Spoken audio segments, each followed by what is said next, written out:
حضرت احمد بن اسحاق رحمۃ اللہ علیہ، آپ ایک دن کہتے ہیں کہ میرے بھائی کا انتقال ہو چکا تھا، میں بیٹھا ہوا، بھائی کی یاد آئی۔ تو یہ قدرتی طور پر ایسی بات ہے کہ جب انسان کے پاس کوئی نعمت ہوتی ہے تو انسان کو اس کی قدر نہیں ہوتی۔ مثال کے طور پر والدین جیسی نعمت کو لے لو، گھر میں جب والد موجود ہے تو اولاد کو قدر نہیں ہوتی الا ماشاء اللہ، لیکن جب والد کا سایہ اٹھ جاتا ہے پھر انسان کہتا ہے کاش آج میرا والد زندہ ہوتا، میں جا کر اس کی خدمت کرتا، میں اس کو راضی کرتا، میں اس کے پاؤں دباتا، میں اس سے دعا کرواتا، آج اگر میرا والد زندہ ہوتا تو میں اس کی خدمت کرتا۔ یعنی جب سایہ اٹھ جاتا ہے پھر انسان کے دل کے اندر قدر و قیمت کے اندر اضافہ ہو جاتا ہے۔ اسی طرح گھر میں جب والدہ ہو تو انسان کو بہت کم قدر ہوتی ہے، ٹائم بھی نہیں انسان دے پاتا، خدمت بھی نہیں کر سکتا، لیکن جب ماں کا سایہ اٹھ جاتا ہے پھر انسان کہتا ہے کاش آج میری ماں زندہ ہوتی، میں اپنی ماں کے پاؤں دباتا، میں اپنی ماں کی خدمت کرتا، میں اپنی ماں سے دعا کرواتا، اس دعا کی برکت سے اللہ مجھے کامیاب کرتا۔ اسی طرح جب بھائی ہو تو انسان کو قدر کم ہوتی ہے، لیکن جب وہ دنیا سے چلا جائے پھر انسان کہتا ہے کاش آج میرا بھائی زندہ ہوتا، وہ میرا سہارا بنتا، ہم اکٹھے چلتے، اکٹھے بیٹھتے، اکٹھے کھاتے پیتے، دنیا کے معاملات کو اکٹھے ڈیل کرتے۔ جب وہ چلا جاتا ہے پھر انسان کو اس کی قدر ہوتی ہے، لیکن اللہ والوں کا انداز تو اس سے مختلف ہوتا ہے۔ امام احمد بن اسحاق رحمۃ اللہ علیہ فرماتے ہیں جب مجھے بھائی کی یاد آئی میں نے ایسا کیا، میں نے کہا کاش آج خواب میں مجھے میرے بھائی کا دیدار ہو جائے۔ کہتے میں نے جب میرے دل میں یہ تڑپ پیدا ہوئی تو میں نے ایسا کیا، رات کو سونے سے پہلے وضو کیا، پھر میں نے 2 رکعت نفل پڑھے، نفل پڑھ کر اللہ کا ذکر کرتے ہوئے سو گیا۔ جب میں سویا تو میں نے خواب میں دیکھا کہ مجھے میرے بھائی کی زیارت نصیب ہو گئی۔ اب بھائی کو کس انداز میں دیکھا؟ کہتے ہیں میں نے جب خواب میں اپنے بھائی کو دیکھا تو اس انداز میں دیکھا کہ میرا بھائی بڑا خوش ہے، سواری پر سوار ہے، اس کے آگے سواریاں ہی سواریاں ہیں۔ تو میں نے اپنے بھائی سے سوال کیا میرے بھائی ادھر بڑے خوش ہو، بڑی نیکیاں کمائی تھی، آج ان کا صلہ پایا ہے۔ بھائی کہنے لگا یہ مقام مجھے نیکیوں کی وجہ سے نہیں ملا، بلکہ یہ مقام میرے رب نے اپنی رحمت کی وجہ سے عطا فرمایا ہے۔ یہ رب بڑا کریم ہے، وہ اپنی رحمت کا صدقہ انسان کے گناہوں کو معاف فرما دیتا ہے۔ احمد بن اسحاق کہتے ہیں میں نے بھائی سے پھر سوال کیا میرے بھائی یہ جو مقام ملا ہے دنیا میں کون سا ایسا کام کیا ہے کہ جس کی وجہ سے اللہ نے آپ کو مرنے کے بعد عزت عطا فرمائی ہے؟ میرا بھائی کہنے لگا ایک دن میں نے ایک بوڑھی خاتون کو دیکھا، وہ بڑی غریب تھی، مجبور تھی، اس کی مدد کرنے والا کوئی نہیں تھا، اس کے پاس کھانے کے لیے کچھ موجود نہیں تھا، تو میرے دل کے اندر رحم آیا، میں نے جا کر اس کی مدد کی۔ اور مدد کس طرح کی؟ فرمایا کہ میں نے 1 درم دے کر اس کی مدد کی، اس کی برکت سے اللہ تعالیٰ نے آج میرے گناہوں کو معاف فرما دیا ہے۔ اب دیکھو عمل کون سا کیا؟ نیکی دیکھنے میں تو چھوٹی سی ہے پر اس نیکی کو رب نے اتنا پسند فرما لیا کہ اس کی برکت سے رب نے کتنا مقام عطا فرمایا ہے۔ اس لیے جب بھی کوئی نیکی کا کام کرے کبھی بھی اس کو چھوٹا نہ سمجھے کہ یہ نیکی چھوٹی ہے، ہو سکتا ہے جس کو آپ چھوٹا سمجھ رہے ہیں وہی نیکی آپ کی بخشش کا ذریعہ بن جائے۔ اور اسی طرح جب کوئی گناہ کرنے پر دل کرے کبھی بھی یہ نہ کہیں یہ چھوٹا گناہ ہے، ہو سکتا ہے جس کو آپ چھوٹا سمجھ رہے ہیں وہ گناہ کرنے پر آپ پر اللہ کی پکڑ آ جائے، اللہ کا عذاب آ جائے، اس کی وجہ سے اللہ ناراض ہو جائے اور وہی گناہ آپ کے جہنم میں جانے کا سبب بن جائے۔ اس لیے جب بھی کوئی عمل کریں نہ گناہ کرتے وقت اس کو ہلکا سمجھیں، نہ نیکی کرتے وقت اس کو چھوٹا سمجھیں، گناہ سے بھی اپنے آپ کو بچائیں، اور جب بھی کوئی نیکی کا کام آئے تو فوراً کر دیں، ہو سکتا ہے وہی اللہ کی بارگاہ میں آپ کا عمل قبول ہو جائے۔ اب احمد بن اسحاق کہتے ہیں میں نے پھر بھائی سے سوال کیا، میرے بھائی یہ جو سواری پر سوار ہو یہ سواری کہاں سے آئی ہے؟ بھائی نے جواب دیا، جب میں زندہ تھا حالات میرے بڑے کمزور تھے، امیر تو تھا نہیں، غربت کا زمانہ تھا، لیکن میں نے غریب رہتے ہوئے بھی یہ کوشش کی ہے کہ ہر سال میں قربانی دوں۔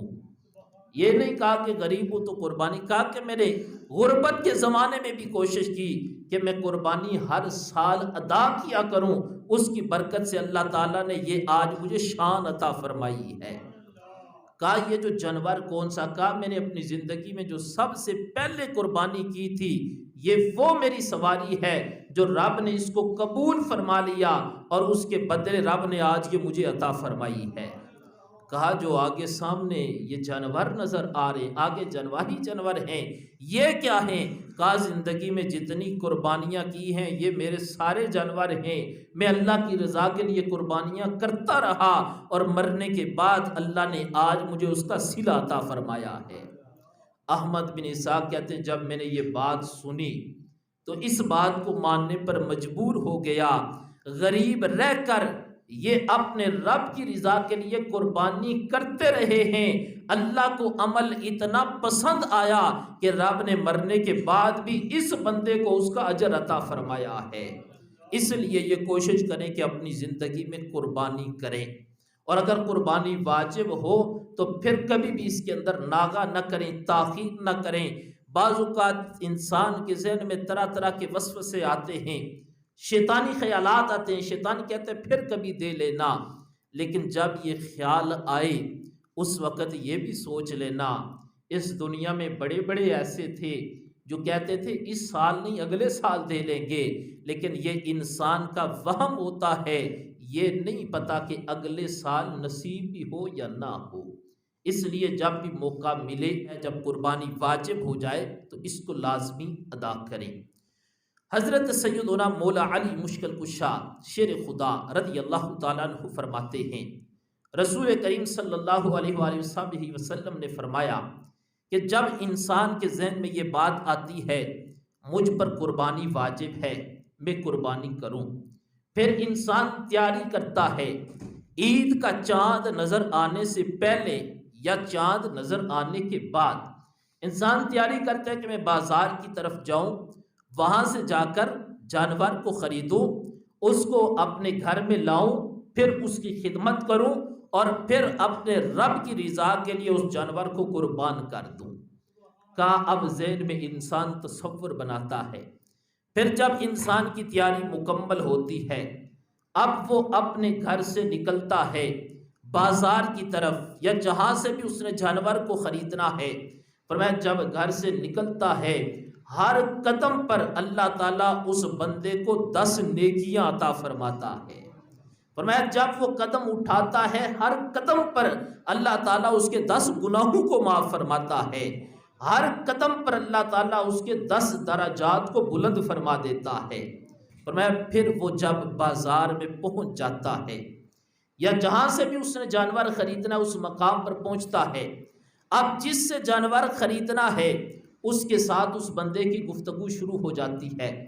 فروخت کرنے والا کہتا ہے میں نے اتنی قیمت لینی ہے، خریدنے والا کہتا ہے میں نے اتنی قیمت دینی ہے۔ اب فرمایا ان میں تکرار شروع ہو جاتا ہے، آپس میں گفتگو کرتے ہیں، کہتا ہے میں نے اتنے کی لینی ہے، دوسرا کہتا ہے اتنے کی یہ میں نے دینی ہے۔ اب فرمایا آپس میں تکرار کر رہے ہوتے ہیں، باتیں کر رہے ہوتے ہیں، بحث و مباحثہ شروع ہو جاتا ہے۔ فرمایا جتنی دیر وہ تکرار کرتے ہیں اللہ تعالیٰ اس بندے کو اپنی تسبیح کرنے کا ثواب عطا فرماتا ہے۔ اب دیکھو ایک ایک قدم پر رب کی کتنی رحمتیں ہیں اور قربانی کرنے کی کتنی برکتیں ہیں۔ بندہ جب جاتا ہے اس کو نیکیاں بھی ملتی ہیں، اس کے گناہ بھی معاف ہوتے ہیں، اس کے درجات بھی بلند ہوتے ہیں۔ پھر بندہ سوال کر رہا ہے اپنے فائدے کے لیے، باتیں کر رہا ہے اپنے نفع کے لیے، لیکن باتیں کرنے پر بھی اللہ اس کو اپنی تسبیح کا ثواب عطا فرماتا ہے۔ پھر میرے محبوب فرماتے ہیں وہ جانور کو خرید کر واپس اپنے گھر کی طرف جاتا ہے۔ اب وہ جتنے قدم چل کر جاتا ہے، فرمایا پھر ہر قدم پر اللہ اس کو 10 نیکیاں عطا فرماتا ہے۔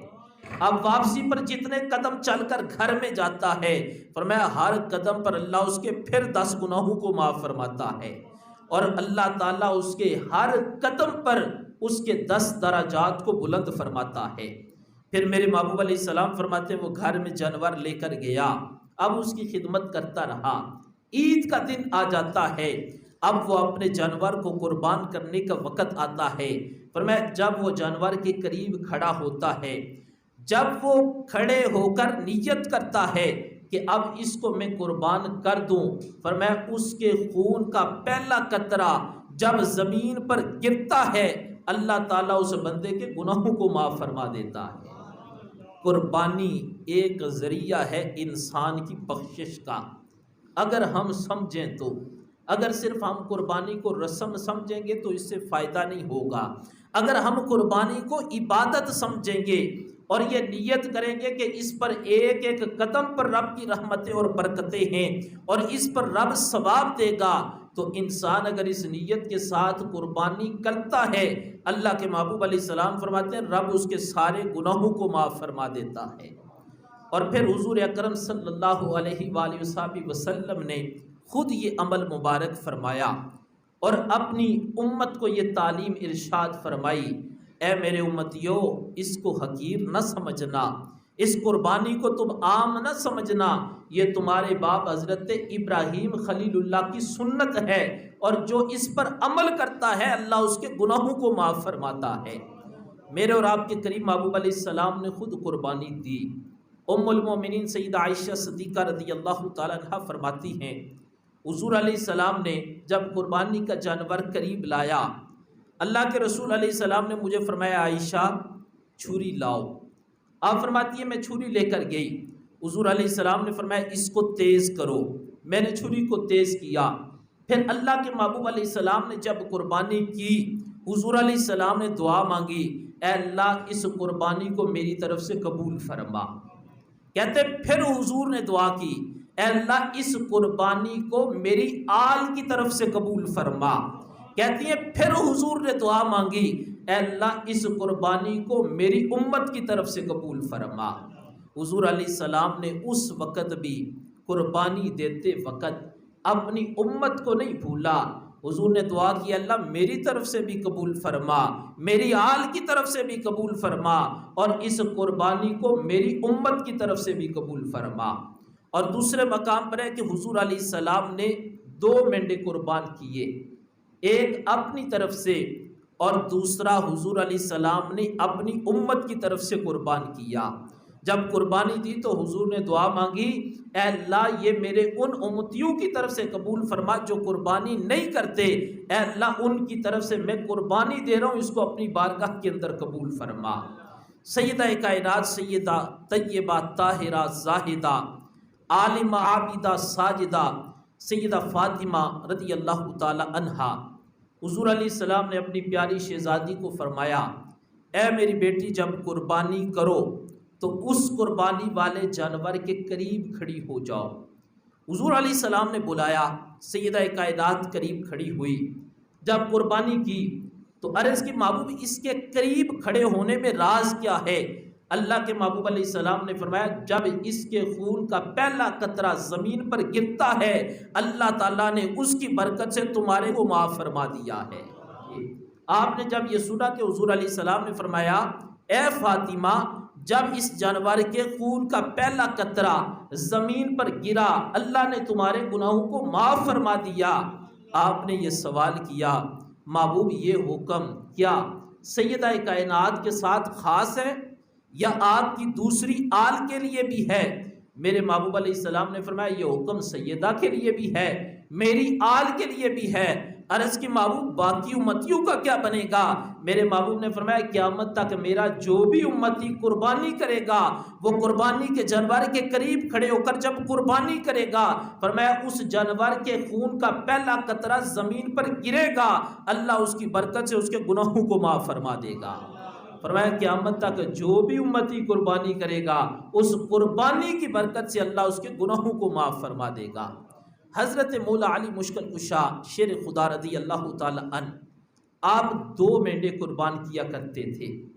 ایک دن کسی نے پوچھا کہ مولا علی اس میں راز کیا ہے، لوگ 1 دے رہے ہیں آپ 2 دے رہے ہو؟ آپ نے فرمایا 1 اپنی طرف سے دیتا ہوں، 1 اپنے آقا کی طرف سے دیتا ہوں۔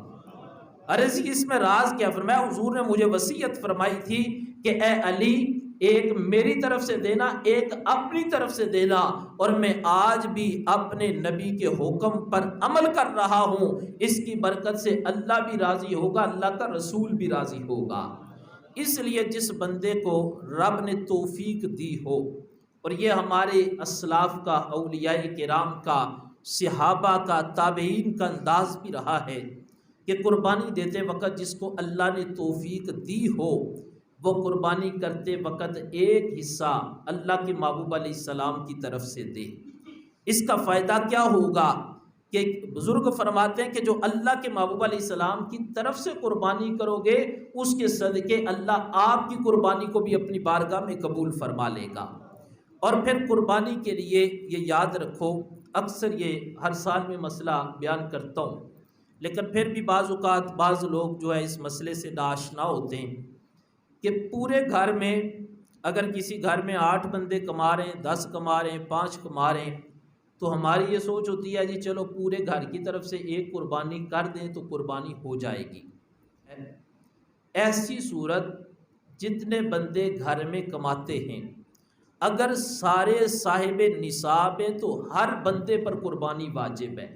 یہ نہیں کہ ایک کر دے، اس کا یہ طریقہ ہے کہ ایک بڑا جانور بندہ خرید لے اور اس میں سب کے حصے ڈال لے پھر قربانی ہو جائے گی، لیکن اگر بندہ کہے کہ گھر میں ایک سربراہ وہی قربانی دے اور باقی قربانی نہ دے تو وہ قربانی ایک کی طرف سے ہوگی، سب کی طرف سے نہیں ہوگی۔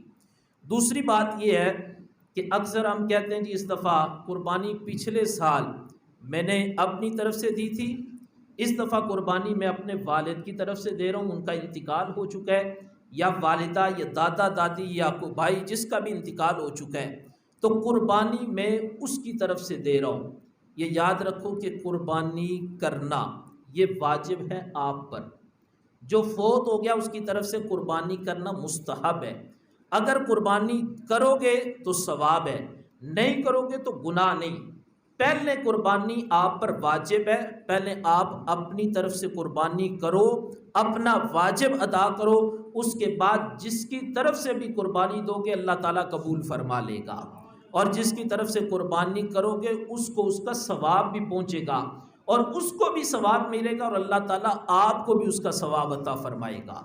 دوسری بات یہ ہے کہ قربانی کرتے وقت بعض حضرات حصے ڈالتے ہیں۔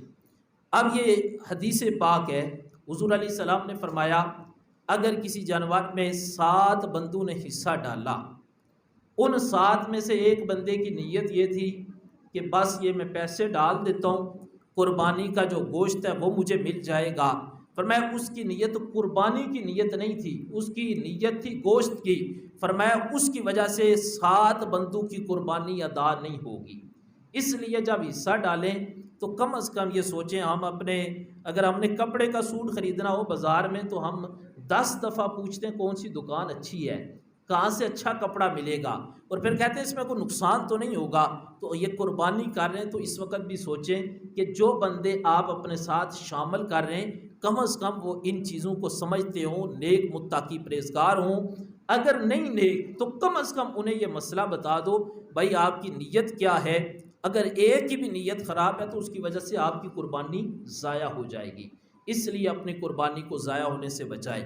دوسرا مسئلہ یہ ہے کہ میں نے پچھلے سال 2 سال قبل اس کو بیان کیا تو ایک بزرگ ادھر بیٹھے ہوئے انہوں نے مجھے کہا کہ ہمیں کبھی کسی نے یہ مسئلہ بتایا ہی نہیں، اب ہم نے حصہ تو ڈال دیا کیا کریں، تو میں نے کہا اپنا حصہ واپس لے لو، قربانی کا جانور ہے اس کے جتنے حصہ دار ہیں ان سب کا صحیح العقیدہ ہونا ضروری ہے، ان سب کا صحیح العقیدہ ہونا یہ ضروری ہے۔ ان میں سے اگر ایک بندہ بھی گستاخ صحابہ ہے، گستاخ نبی ہے، گستاخ اہل بیت ہے، 7 بندوں نے حصہ ڈالا، ان میں سے کسی کی بھی قربانی نہیں ہوگی۔ اس لیے کوشش کریں کہ جب حصہ ڈالیں تو اس کے ساتھ حصہ ڈالیں جو صحیح العقیدہ ہے، وہ صحابہ کا بھی غلام ہے، اہل بیت کا بھی غلام ہے، حضور کا بھی غلام ہے، اس کے عقائد اچھے ہیں، اس بندے کے ساتھ حصہ ڈالیں۔ پھر اس کے بعد قربانی کے بعد جب گوشت تقسیم کرنے کا موقع آتا ہے، اس وقت ہمارے اندر یہ خامیاں پائی جاتی ہیں کہ ہم کہتے ہیں جی فلاں کے گھر سے ہمارے گھر میں گوشت آیا ہے، ہم نے بھی اس کے گھر میں گوشت بھیجنا ہے۔ میرے بھائی، قربانی کا مقصد یہ نہیں تھا۔ اگر یہ قربانی میں فرض نہیں، واجب نہیں کہ آپ پورے گاؤں کو بتاؤ گے تو قربانی ہوگی۔ قربانی کا مقصد ہے اللہ رسول کی رضا۔ جب آپ نے قربانی دی ہے اس وقت آپ کو بھی پتہ ہے گاؤں میں کون سا بندہ غریب ہے، اور ادھر سب کو بلا کے ذلیل و رسوا نہیں کرنا چاہیے۔ خاموشی کے ساتھ پہلے گھر والے بیٹھ کر فیصلہ کر لیں فلاں فلاں گھر غریب ہے، ان کے گھر میں کوئی کمانے والا نہیں، انہوں نے قربانی نہیں کی، اب بیٹھ کر فیصلہ کر لو جب قربانی کرو خاموشی کے ساتھ ان لوگوں کے گھروں میں جا کر گوشت دے آؤ۔ ہوتا ہے ایسے ہے کہ جی فلاں چودھری صاحب نے ہمارے گھر میں بھیجا ہے، ہم نے بھی ادھر بھیجنا ہے۔ اب جو امیر کے گھر میں گوشت بھیج رہا ہے، غریب بیچارے کو کوئی پوچھنے والا نہیں، اس سے یہ ہے کہ قربانی کا جو ثواب وہ انسان ضائع کر دیتا ہے۔ یہ کوشش کریں، آپ سب کو پتہ ہے، مجھے پتہ ہے، پورے محلے کا پتہ ہے کون غریب ہے، کس نے قربانی نہیں کی، جن لوگوں کو ضرورت ہے ان کے گھروں میں آپ قربانی کا گوشت بھیجیں۔ اور پھر اپنے اپنے گھروں میں کیا ہوتا ہے کہ اپنے جو فریز ہوتے ہیں وہ خالی کر دو، جی عید آ رہی ہے، اب ہم نے اپنے اپنے فریز جناب وہ گوشت کے ساتھ بھر لیے۔ جب محرم آتا ہے نا، پھر ہم سے یہ سوال ہوتا ہے محرم میں عید کا گوشت کھانا جائز ہے؟ یہ قربانی جمع کرنے کے لیے دی تھی کہ میں گوشت جمع کر لوں اور محرم میں گوشت کھاؤں، اس لیے کوشش کریں گوشت جمع نہ کریں بلکہ اس کو اللہ کی راہ میں تقسیم کر دیں تاکہ غریبوں کا بھی فائدہ ہو اور اللہ آپ کو بھی اس کا ثواب عطا فرمائے۔ پھر جو غریب ہیں ان کے لیے میرے نبی علیہ السلام کی بارگاہ میں یہ سوال کیا گیا، حضور میں غریب ہوں، قربانی کا کیا بنے گا؟ میرے نبی علیہ السلام نے فرمایا پریشان ہونے کی ضرورت نہیں، جب عید کا چاند نظر آئے اس کے بعد اپنے بال نہ کٹواؤ، ناخن نہ ترشواؤ، فرمایا جب عید کا دن آئے، عید والے دن تم اپنے ناخن کاٹو، اپنے بال کٹواؤ، اللہ تمہیں بھی قربانی کا ثواب عطا فرما دے گا۔ تو اس لیے جو غریب ہیں وہ اس حدیث پر عمل کریں، جنہیں اللہ نے استطاعت دی ہے وہ لازمی قربانی کریں۔ اس میں کوشش کریں کہ جو جانور خریدا جائے یہ نہ کہیں جو سب سے سستا ہے وہ خریدوں، جو کمزور ہے وہ خریدوں۔ اگر ہم نے نا اپنے بیٹے کے لیے کوئی چیز پسند کرنی ہو نا تو ہم کہتے ہیں سب سے اچھی چیز ہو، لیکن سوچو کہ قربانی اللہ کی راہ میں دے رہے ہو اور چیز کہہ رہے ہو سب سے ناقص ہو۔ یہ کوشش کرو اچھی چیز کا انتخاب کرو۔ پھر اس کے بعد قربانی کی جو کھالیں، اکثر یہ ہوتا ہے کہ جس کسائی کو ہم نے بلایا ہوتا ہے ہم کہتے ہیں کہ تم جانور ذبح کر کے دینا، کھال تمہاری ہے۔ وہ کھال بطور اجرت دے رہے ہوتے ہیں، اپنے ڈیروں پہ نوکر رکھا ہے یا نوکرانی رکھی ہے تو ہم کہتے ہیں کھال تمہاری بطور اجرت۔ اگر کھال بطور اجرت دو گے یہ دینا جائز نہیں ہے۔ اگر یہ نیت رکھو یار یہ بندہ غریب ہے اس کو قربانی کی کھال دے دوں، صدقہ کروں، تو پھر وہ صدقہ کرنا آپ کے لیے جائز ہے۔ جو میں نے مسائل بیان کیے اللہ تعالیٰ سب کو عمل کی توفیق عطا فرمائے۔ اس کے علاوہ اگر کسی نے کوئی مسئلہ پوچھنا ہو تو نماز جمعہ کے بعد پوچھ سکتا ہے۔ اللہ تعالیٰ سب کو عمل کی توفیق عطا فرمائے۔ وما علینا الا البلاغ۔